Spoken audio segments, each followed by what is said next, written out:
Sir 100% guarantee देऊन सांगत होते, एवढा सगळा परिसर मोकळा आहे, पण मलाही डाऊट होता, पण त्यांना बिलकुल डाऊट नव्हता. बरोबर नाही सर? आणि साप मात्र हा खरंच असा बसलेला. एवढं मी सगळं सामान काढलं, लक्षात घ्या. सापांना जवळ जाऊन पोचेपर्यंत काही थांग पत्ताही लागत नाही. आणि जवळनं बघण्याचा प्रयत्न करा. आत तोंड घातलाय, शिपूट घातलाय, त्यामुळे ओळखण्याचा प्रयत्न करा. ह्याच्यावरचं सगळं सामान हे काढलेलं लक्षात घ्या.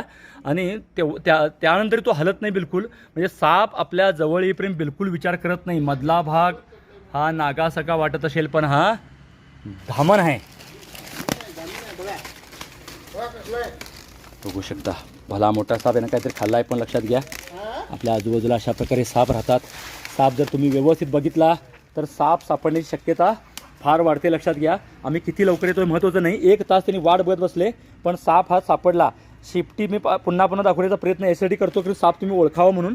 आणि हा आरामात सापडला, फक्त त्यांच्या बघण्यावरती. लक्षात घ्या. याला मी पुन्हा असं पकडेन, आत घुसायचा प्रयत्न करायला आहे आणि बाहेर आणला. असं ओपन ठिकाण आहे. आणि भला मोठा धामण, जवळपास 6 वर्षाचा साप असेल हा.